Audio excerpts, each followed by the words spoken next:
The evening was set to be a magnificent one, just as it had been for the last 26 years. Each year, Albert and Jessica hosted their annual dinner party, a festivity celebrating their union, their family, and the life they had crafted together.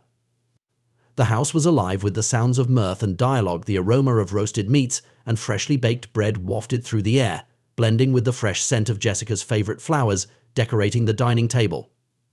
Albert stood near the fireplace, observing his guests as they moved about the room, chatting and laughing.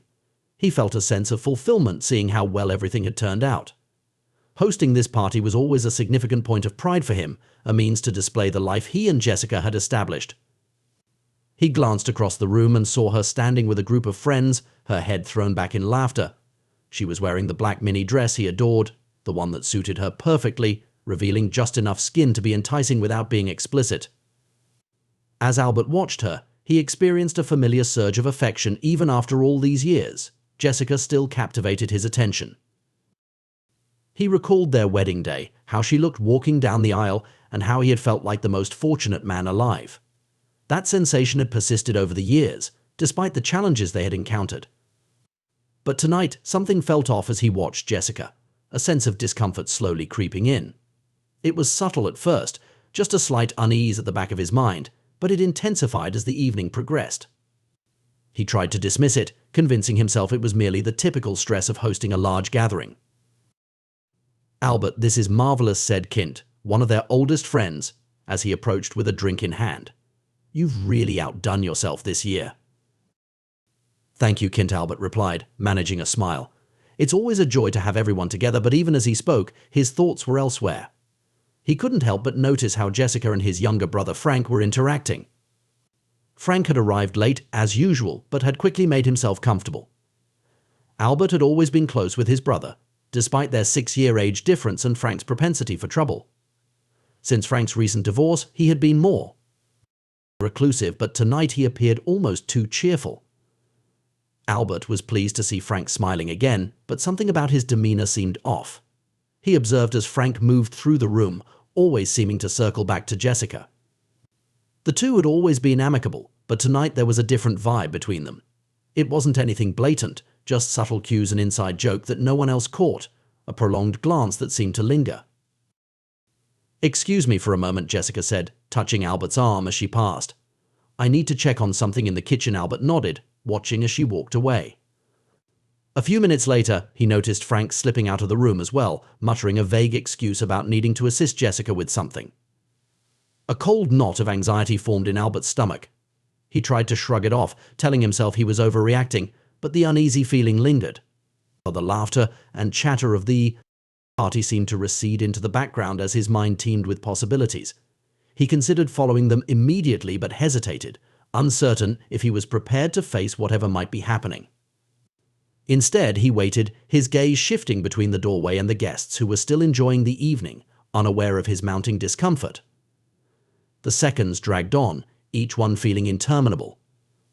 Finally, he could bear it no longer. He excused himself from the conversation he was feigning interest in and headed towards the kitchen. As he walked through the house, his footsteps reverberated in his ears, loud and foreboding.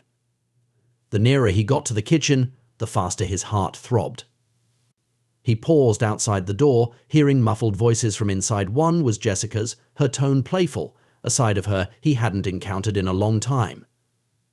The other voice was Frank's, deep and secretive. Albert's breath hitched in his throat. He slowly pushed the door open, careful not to startle them but eager to see what was occurring. The scene that unfolded before him was akin to a nightmare. Jessica was perched on the edge of the kitchen counter, her legs tightly wrapped around Frank's waist. He stood between her legs, his hands under her dress, moving with an intimacy that made Albert feel nauseous. Jessica's face bore an expression he barely recognized, a blend of intense passion and desire that she had never shown him.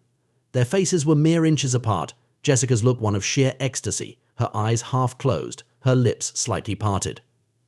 Frank was smiling, whispering something in her ear that prompted a soft giggle from her. Albert felt as though the ground had vanished beneath him, his chest constricted, and for a moment he couldn't breathe. His mind raced to make sense of the sight, but the truth was undeniable. They were engaged in an affair right there in his own home during their anniversary party.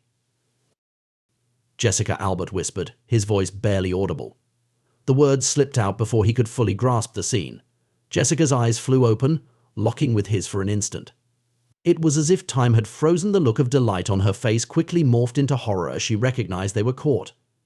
Her eyes widened and her jaw dropped, appearing as though she was attempting to wake from a terrible dream, hoping that by blinking, the nightmare would vanish.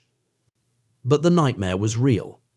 Frank, sensing the shift in Jessica, slowly turned to see what had caused it. When he saw Albert in the doorway, his reaction was starkly different. No panic, no remorse. Instead, a smirk began to form, a smug, satisfied expression that inflamed Albert's blood. "You really got into it, didn't you?" Albert said, his voice cold, slicing through the silence sharply. "Seems you really stirred things up." The words lingered, heavy and condemning. Jessica's face crumpled, and she hastily pushed Frank away, stumbling as she tried to straighten her dress. Her hands shook so violently she could barely manage the zipper. She looked at Albert, her eyes beseeching, but words failed her. What was there to say? The proof of her deceit was glaringly evident, palpable and raw. Frank, meanwhile, took a step back, his smirk vanishing as the gravity of the situation dawned on him. The bravado he had displayed just moments earlier began to falter, and for the first time he appeared unsure. Albert stood there, a tumult of emotions swirling within him, anger, betrayal, and sorrow all crashing over him at once. Yet, amidst these, a cold, calculated calm settled upon him. He had always taken pride in his composure, in maintaining his poise during challenging times. "Albert, please," Jessica finally managed, stepping toward him, her voice desperate. She glanced at Frank, as if hoping he would interject with something that could amend the situation. "This isn't what it looks like," she pleaded. Albert's eyes narrowed, and he let out a bitter laugh. "Isn't what it looks like?" "Jessica, I don't see any other way to interpret this," he retorted, his voice laced with icy detachment. Jessica flinched at the chill in his tone, but she pressed on, her voice quivering. "I didn't mean for this to happen. It just happened. It was a mistake, Albert, a terrible mistake." "A mistake," Albert echoed, his voice rising. "A mistake is forgetting to pick up the dry cleaning, Jessica. This is a betrayal." Frank cleared his throat, finally finding his voice. "Albert, man, I—" "Shut up," Frank, Albert snapped, cutting him off. "I don't want to hear a single word from you," Albert snapped as Frank's mouth closed, and he took another step back, raising his hands as if in surrender. The arrogance had completely vanished, now replaced by a blend of fear and shame. Albert could see his brother's mind racing, trying to figure out a way out of the mess. Jessica reached out to touch Albert's arm, but he shrank back as if she had scorched him. "Don't," he said sharply, "don't touch me." Tears welled up in Jessica's eyes, and she quickly wiped them away with the back of her hand. Please, Albert, we can talk about this, we can work through it. I still love you. I never stopped loving you." Albert stared at her, feeling a strange detachment between her words and the actions he had just witnessed. "You love me?" he asked, his voice thick with disbelief. "Is that what you call this, love?" "It wasn't like that," Jessica insisted, her voice breaking. "I don't even know how it started. I was lonely and Frank was there," and Albert interrupted her sharply, a hand raised to stop her words. "Stop," he said. "Just stop. Don't try to justify this. There's nothing you can say that will make this right." Jessica opened her mouth to protest, but the look on Albert's face silenced her. She had never seen him like this before, so cold, so distant. It was as if the man she had known for over 2 decades was gone, replaced by someone she didn't recognize. Outside, the party continued. The laughter and music filtered into the kitchen like a cruel reminder of the life Albert had thought he was living. He could hear the clinking of glasses, the murmur of conversations, but it all seemed so distant, so meaningless now. The image of Jessica and Frank locked in their betrayal was burned into his mind, and no matter how hard he tried, he couldn't push it away. Jessica took a tentative step toward him, her eyes filled with tears. "Albert, please, I can explain." "Explain." Albert turned to face her, his expression cold and unreadable. "What exactly is there to explain, Jessica? You and my brother, in our home during our anniversary party." Jessica's lip quivered, and she seemed to be searching for the right words, but nothing she could say would make a difference. Albert had given her everything: his love, his loyalty, his trust, and she had thrown it all away. And Frank, his own brother, had betrayed him in the worst way imaginable. "Albert," Frank began, his voice faltering as he stepped forward. Albert cut him off with a sharp look, his eyes flashing with fury. "Don't," he hissed, the word laced with venom. "You don't get to speak, not after what you've done." Frank froze, his mouth snapping shut. He had always been the reckless one, the one who couldn't hold down a relationship, who always seemed to find himself in trouble. Albert had bailed him out more times than he could count, but this was beyond forgiveness. This was personal. "You're dead to me," Albert said, his voice low and dangerous. "Both of you."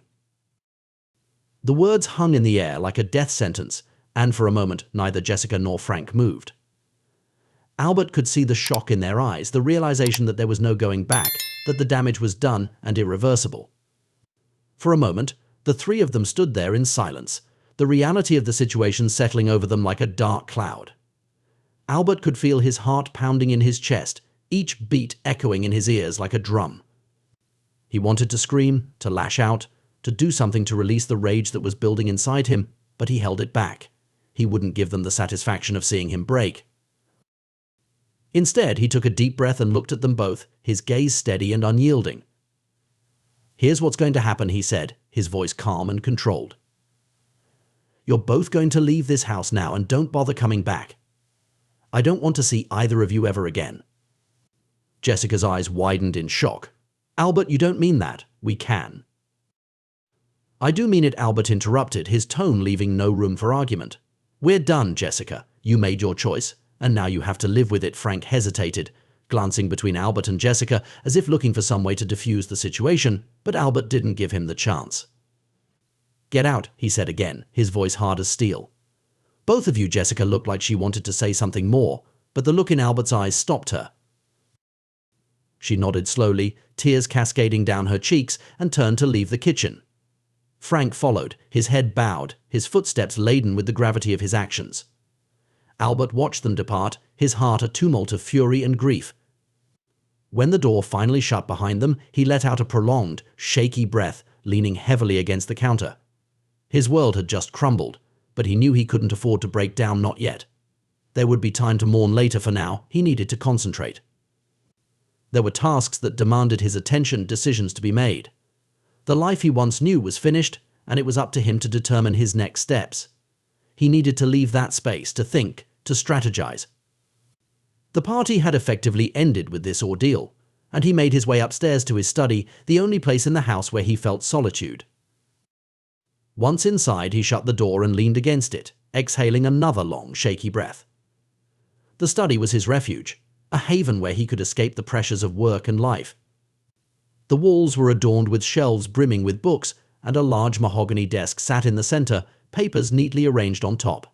But tonight, the room felt constrictive, suffocating. This betrayal would not go unanswered.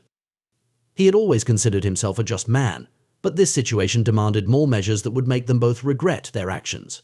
He sat at his desk and opened his laptop, the screen's glow illuminating his face as he began typing rapidly. He knew what he needed to do. First, address the situation with Jessica. Their life together was finished, and there would be no chance of reconciliation, no forgiveness. He would file for divorce immediately, citing her unfaithfulness. But that alone wasn't sufficient. Jessica had always been preoccupied with her image, with maintaining the facade of a perfect wife and mother. He would shatter that image, ensuring that everyone knew the truth about her actions. He planned to make the details public, leveraging his media connections to ensure the story spread rapidly. Jessica would become an outcast, shunned by their social circle, her reputation in ruins. The thought of her facing those she had deceived, seeing their judgmental stares, brought him a grim sense of satisfaction. Next, he turned his focus to Frank. His brother had always depended on him, always assumed Albert would be there to clean up his messes. Not this time. Albert would sever all financial and familial connections. Frank had already lost much in his divorce, and now he would lose any remaining support. But even that felt inadequate. Albert knew Frank had been planning to start a new business venture, something he had discussed for months. Initially, Albert had agreed to finance it, but those plans were now null. Instead, he would ensure that every potential investor rejected Frank. Albert had sufficient influence to see to it that Frank had no choice but to leave the country, seeking a fresh start where no one knew him. But regardless of where he went, Frank would always be burdened by the weight of his betrayal, aware that he had lost everything due to one thoughtless decision. As Albert finalized his plans, a sense of calm enveloped him.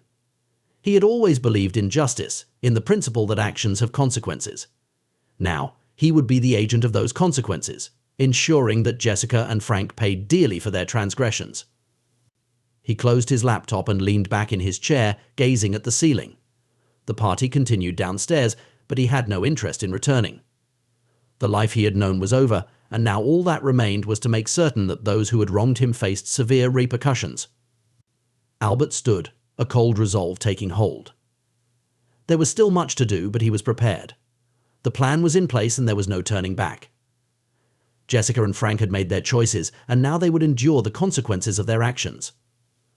The ensuing days were filled with swift, merciless decisions, as Albert moved determinedly, his heart steeled by the betrayal he had endured. The first step was to completely sever ties with Jessica. Albert contacted his attorney, a pragmatic man who had managed the family's legal matters for years.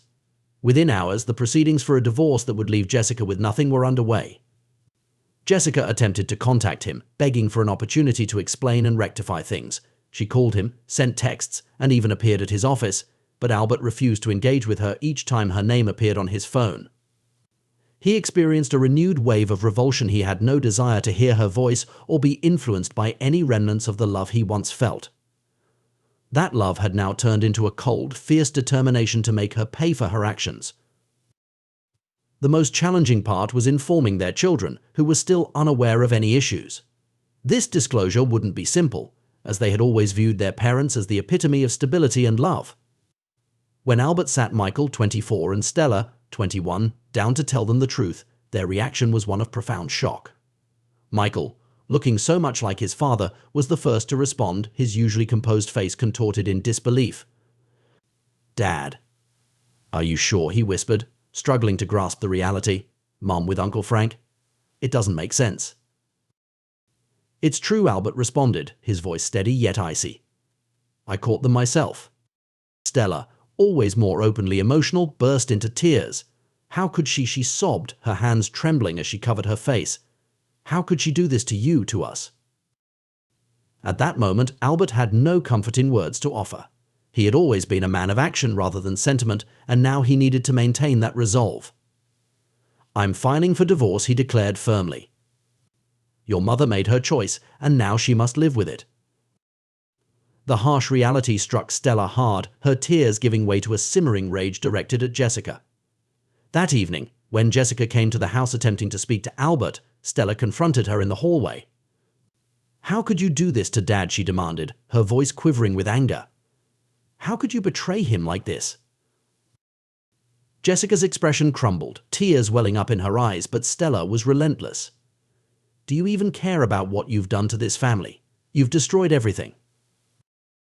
"I'm so sorry," Jessica cried, reaching out to touch her daughter, but Stella recoiled sharply. "Don't touch me," she snapped. "You're nothing to me now."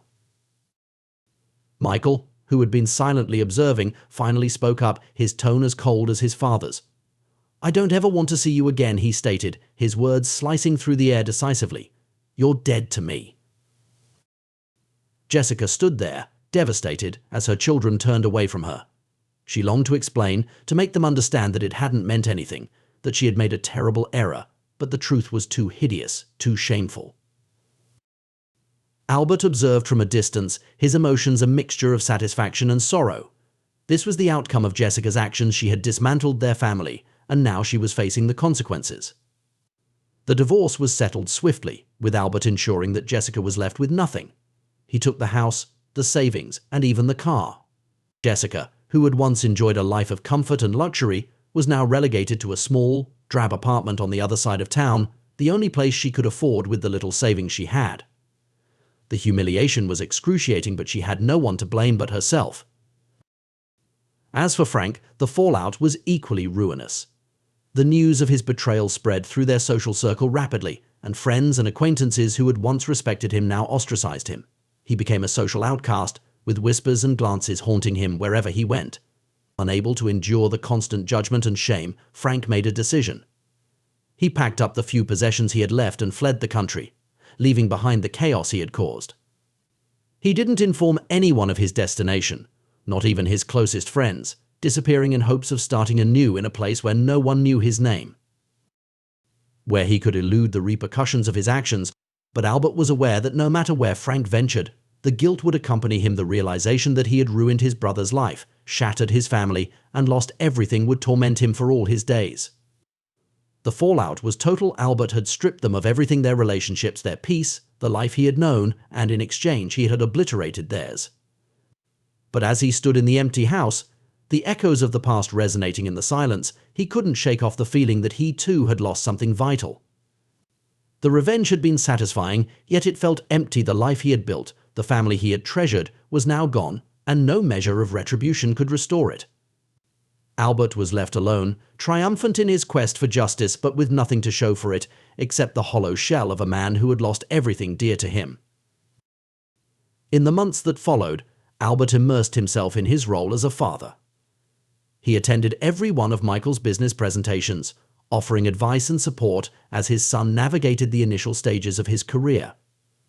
He made it a point to visit Stella at college, taking her out for meals and listening to her discuss her studies and her plans for the future. The bond with his children was strengthened, reinforced by the shared ordeal of betrayal, yet there was an unspoken tension that lingered over their interactions. Michael and Stella were still trying to come to terms with their mother's actions, struggling to reconcile their memories with the reality of what she had done. They endeavored to move on, but the past remained a persistent shadow, lingering in the background of every conversation. One evening, as the three of them gathered around the dinner table in the now subdued house, the topic shifted to Jessica. "Have you heard from Mum?" Stella inquired, her voice tentative. Albert shook his head. "No, she hasn't tried to contact me since the divorce was finalized," he replied. Michael leaned back, his expression contemplative. "I heard she's living in a small apartment across town. Must be tough, after the life she used to have," he remarked. "Good," Stella interjected sharply, jabbing at her food with her fork. "She deserves it." Albert observed his daughter, noting the bitterness in her voice. He recognized that Stella was still angry, still wounded by the betrayal. She had been closer to Jessica than Michael had been, and the wound was deeper for her. "She made her choices," Albert stated softly, "and now she has to live with the consequences." Michael nodded in agreement, but there was a sadness in his eyes that Albert recognized. It was the same sadness he saw when he looked in the mirror, a reflection of the loss they had all endured. The family they had once known was now irreparably torn apart by Jessica's actions, and nothing would ever be the same again. After dinner, Michael and Stella bid their farewells and returned to their respective lives. Albert stood at the door, watching them drive away, feeling the weight of the empty house bearing down on him. He had his children, but he was still alone. The silence was overwhelming, a constant reminder of what he had lost. He wandered through the house, each room filled with memories of the life he had once shared with Jessica: the kitchen, where they had prepared countless meals, the living room, where they had spent cozy nights by the fireplace, the bedroom, where they had experienced both their happiest and most intimate moments. But those memories were now overshadowed by the image of Jessica and Frank in that same kitchen, entwined in their betrayal. Albert paused in front of the large family portrait hanging in the hallway. It had been taken years ago. During happier times they were all smiling, oblivious to the brewing storm. He stared at Jessica's face, trying to reconcile the woman in the photo with the one who had torn his life apart. A surge of anger, followed by a wave of sadness, washed over him. He had loved her once more than he had loved anyone. They had built a life together, raised two wonderful children, and dreamed of growing old side by side. But all that was gone now, shattered by her infidelity. Albert turned away from the portrait and walked into his study, the one place in the house where he felt a sense of peace. He sat down at his desk, the familiar smell of leather and old books enveloping him. He opened his laptop and stared at the screen, but his mind was elsewhere. He stood up from his desk and walked to the window, looking out at the city lights below. The world outside continued to move, oblivious to the turmoil in his heart. Albert knew he had a long road ahead, a journey of healing and self-discovery. But for now, all he could do was take it one day at a time, slowly piecing together the fragments of his life.